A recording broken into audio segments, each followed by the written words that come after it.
السلام علیکم ورحمۃ اللہ وبرکاتہ۔ اعوذ باللہ من الشیطان الرجیم، بسم اللہ الرحمن الرحیم۔ وَإِذْ غَدَوْتَ مِنْ أَهْلِكَ تُبَوِّئُ الْمُؤْمِنِينَ مَقَاعِدَ لِلْقِتَالِ وَاللَّهُ سَمِيعٌ عَلِيمٌ۔ إِذْ هَمَّ الطَّائِفَتَانِ مِنْكُمْ أَنْ تَفْشَلَا وَاللَّهُ وَلِيُّهُمَا وَعَلَى اللَّهِ فَلْيَتَوَكَّلِ الْمُؤْمِنُونَ۔ وَلَقَدْ نَصَرَكُمُ اللَّهُ بِبَدْرٍ وَأَنْتُمْ أَذِلَّةٌ فَاتَّقُوا اللَّهَ لَعَلَّكُمْ تَشْكُرُونَ۔ إِذْ تَقُولُ لِلْمُؤْمِنِينَ أَلَنْ يَكْفِيَكُمْ أَنْ يُمِدَّكُمْ رَبُّكُمْ ب3,000 مِنَ الْمَلَائِكَةِ مُنْزَلِينَ بَلَى إِن تصبروا وتتقوا ويأتوكم من فورهم هذا يمددكم ربكم ب5,000 من الملائكة مسومين وما جعله الله إلا بشرى لكم ولتطمئن قلوبكم به وَمَا النَّصْرُ إِلَّا مِنْ عِنْدِ اللَّهِ الْعَزِيزِ الْحَكِيمِ لِيَقْطَعَ طَرَفًا مِنَ الَّذِينَ كَفَرُوا أَوْ يَكْبِتَهُمْ فَيَنْقَلِبُوا خَائِبِينَ لَيْسَ لَكَ مِنَ الْأَمْرِ شَيْءٌ أَوْ يَتُوبَ عَلَيْهِمْ أَوْ يُعَذِّبَهُمْ فَإِنَّهُمْ ظَالِمُونَ۔ وَلِلَّهِ مَا فِي السَّمَاوَاتِ وَمَا فِي الْأَرْضِ يَغْفِرُ لِمَن يَشَاءُ وَيُعَذِّبُ مَن يَشَاءُ وَاللَّهُ غَفُورٌ رَّحِيمٌ۔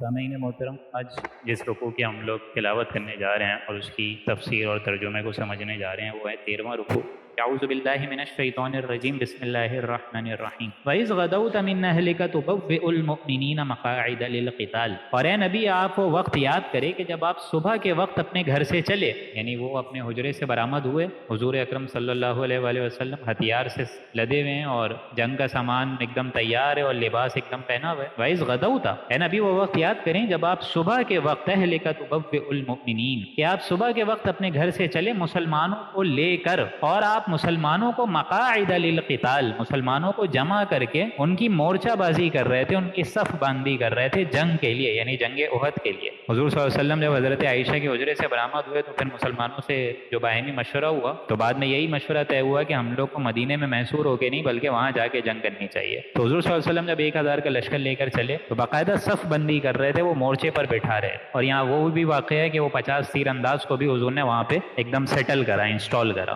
واللہ سمیع علیم، اے نبی جو آپ کر رہے تھے اللہ تعالیٰ سنتا ہے، اللہ تعالیٰ کے علم میں ہے یہ بات، جو آپ وہاں پہ یہ باہمی مشورہ طے ہوا یا جو آپ ساز و سامان لے کر گئے، جتنی آپ کی لشکر کی تعداد تھی، جو آپ کو مدد ہم نے دی اور جو اہل ایمان کے درمیان کوتاہیاں ہوئی، واللہ سمیع علیم، اللہ تعالیٰ سنتا ہے اور وہ علم رکھتا ہے۔ اذ ہمت طائفتان منکم ان تفشلا، جب تم میں سے 2 جماعتوں نے دل میں خیال کیا۔ اب یہی وہ 2 جماعتیں کون سی ہیں؟ بنو حارثہ اور بنو سلمہ۔ ان کے درمیان وہ عارضی کمزوری آئی تھی، جیسے کہ میں نے ابھی آپ لوگوں کو شروع میں بتایا، بن بنائے طب بشری، یہ انسانوں میں ہوتا ہے کہ 1,000 کے آگے وہ جب 3,000 کا لشکر دیکھیں تو جو کمزور ہمت والے مسلمان ہوتے ہیں وہ تھوڑا بہت جھجکتے ہیں، لیکن پھر یہ اللہ کی ایک حکمت ہوتی ہے اور ہمت ہوتی ہے کہ اللہ تعالیٰ جما دیتا ہے، اور پھر وہ جم بھی گئے۔ اور باقاعدہ اس پہ بنو سلمہ اور بنو حارثہ کے یہ جو 2 قبیلے تھے وہ باقاعدہ اس بات پر فخر کرتے تھے کہ قرآن مجید میں اللہ نے ہمارا ذکر کیا ہے۔ تو اذ ہمت طائفتان منکم ان تفشلا واللہ ولیہما، اللہ تعالیٰ ان کا ولی ہے، ان دونوں جماعتوں کا مددگار خود اللہ سبحانہ و تعالیٰ کی ذات ہے۔ اب دیکھیں اللہ تعالیٰ کتنے عظیم طریقے سے ان دونوں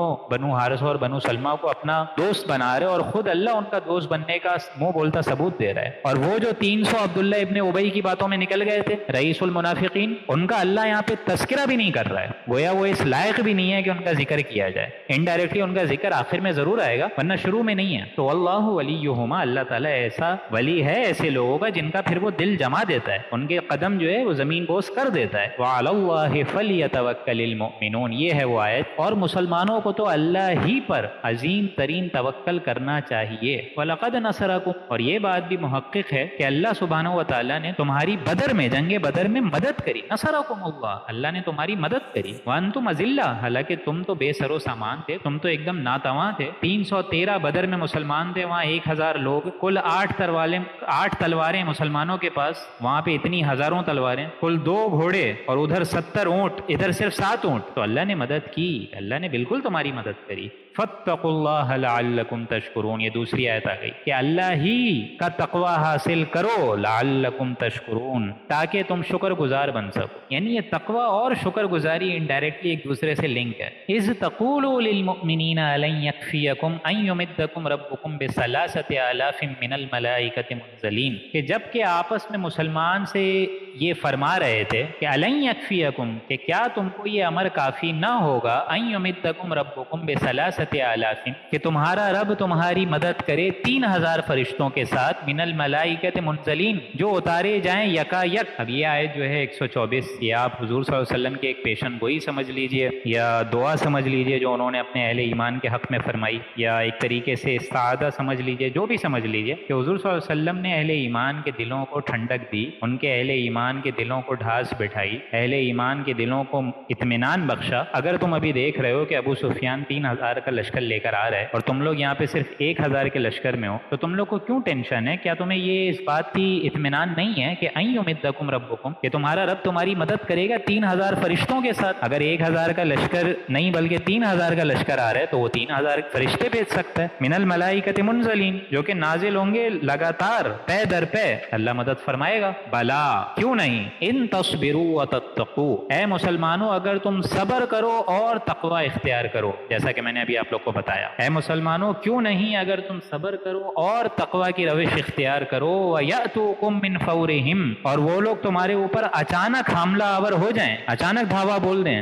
اچانک وہ حملہ آور ہو جائیں، هَذَا يُمْدِدُكُمْ رَبُّكُمْ بِخَمْسَةِ آلَافٍ مِّنَ الْمَلَائِكَةِ مُصَوِّمِينَ، تو تمہارا رب تو تمہاری مدد فرمائے گا 3000 فرشتوں سے نہیں بلکہ 5000 فرشتوں سے، من الملائکۃ مصومین، جو کہ خاص وضع بنا کر آئیں گے، یعنی پے در پے آئیں گے اور وہ نشان زدہ ہوں گے۔ یعنی ان کفار کے مقابلے میں اگر تمہیں یہ ٹینشن ہے کہ 3000 فرشتے بھی کم ہوں گے تو ہم 5000 فرشتے دے دیں گے، تو یہ معاملہ ہم کرتے ہیں۔ وَمَا جَعَلَهُ اللَّهُ إِلَّا بُشْرَىٰ لَكُمْ، اور یہ جو اللہ تعالیٰ تمہاری مدد کرے گا یہ محض اس لیے إِلَّا بُشْرَىٰ لَكُمْ، کہ یہ تمہارے لیے ایک بشارت ہے، تم کو خوشخبری کے طور پہ بتایا جا رہا ہے، وَلِتَطْمَئِنَّ قُلُوبُكُمْ بِهِ، تاکہ تمہارے دلوں کو قرار حاصل ہو جائے اس سے۔ یہ تو مدد تو صرف اللہ ہی کی طرف سے آتی ہے نا، اصل معاملہ تو یہ ہے کہ تم بن بنائے کمے بشری، تمہارا انسانی تقاضا یہ ہے کہ ابھی 313 جس طرح بدر میں تھے ان کے خلاف 1000 لوگ آ رہے تھے تو ہم نے وہاں پہ بھی فرشتوں سے مدد کر دی، اب یہاں 1000 کے لشکر پہ 3000 لوگ آ رہے ہیں تو یہاں اللہ تعالیٰ 3000 نہیں بلکہ 5000 کرے گا، اور یہ بات تمہیں اس لیے بتائی جا رہی ہے تاکہ یہ تمہارے لیے بشارت ہو جائے، وَلِتَطْمَئِنَّ قُلُوبُكُمْ بِهِ، اور تمہارے دل اس سے اطمینان میں آ جائیں، کیونکہ تمہارے دلوں کو تو ٹینشن ہے۔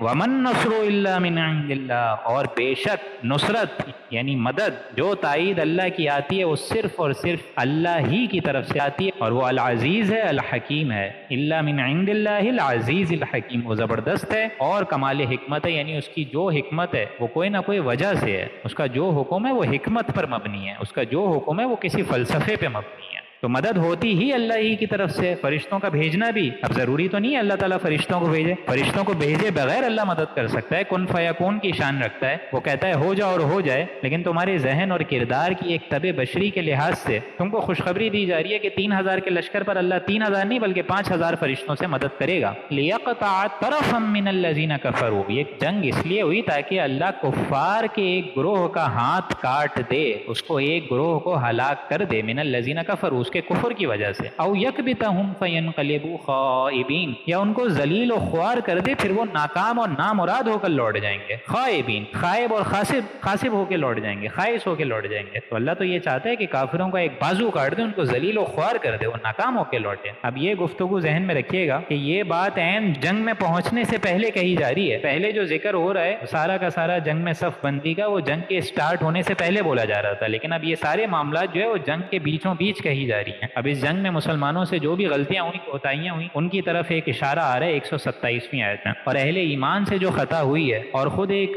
حضور اکرم صلی اللہ علیہ وآلہ وسلم کی بھی زبان مبارک سے ایک جملہ ادا ہو گیا تھا، تو سب سے پہلے 127ویں آیت میں خود حضور صلی اللہ علیہ وآلہ وسلم کے معاملے سے اسٹارٹ کیا جا رہا ہے، خود لیڈر سے اسٹارٹ کیا جا رہا ہے، خود امام سے، سارے کے سارے رہبر سے، اور سارے کے سارے جو نوع انسانی کا سب سے بڑا جو عظیم ترین جو لیڈر ہیں وہ حضور اکرم صلی اللہ علیہ وآلہ وسلم۔ اور یہ بہت اہم ہے آیت یہ بات سمجھنے کے لیے کہ حضور صلی اللہ علیہ وسلم کے ساتھ یہ معاملہ ہوا کیا جنگ احد میں۔ ہوا یہ جب آپ زخمی ہو گئے، بے ہوش ہو گئے، کیونکہ آپ لوگ کو میں بتا چکا ہوں، بلکہ یہ شاید میں نے بات بتائی نہیں ہوگی کہ تلوار لگی کہاں تھی۔ تلوار دراصل لگی تھی ان کی یہ ٹیمپورل بون جو ہوتی ہے، ایگومیٹک جو بون ہوتی ہے، جو رخسار چیک کی جو ہڈی ہوتی ہے، چیک بون، وہاں پہ وار پڑا ہے اور ایک فوارہ نکلا ہے خون کا، چھوٹا ہے، اور اسی کے نیچے آپ لوگ کو پتہ ہے میگزلری بون بھی ہوتی ہے، مینڈیبل بھی ہوتی ہے، تو وہاں پہ حضور صلی اللہ علیہ وسلم کے کافی دندان مبارک بھی شہید ہوئے اور چہرہ جو ہے وہ پورا کا پورا خون سے رنگ ہو گیا۔ تو یہ پورا ایک تلوار کا وار بہت سخت پڑا تھا، کیونکہ آپ نے حضور صلی اللہ علیہ وسلم نے جو خول پہنی ہوئی تھی، ٹوپی پہنی ہوئی تھی، اس کے نیچے چہرہ مبارک ایک دم کھلا ہوا تھا، تو کفار مکہ نے وہیں پہ ہی ہٹ کیا، امپیکٹ وہیں پر تھا۔ تو یہاں حضور اکرم صلی اللہ علیہ وآلہ وسلم جب بے ہوش ہو کر گر پڑے، جب ہوش میں آئے تو آپ صلی اللہ علیہ وآلہ وسلم کی زبان مبارک پر یہ الفاظ آ گئے، اور اس الفاظ کو آپ لوگ سمجھیے، کیف یہد اللہ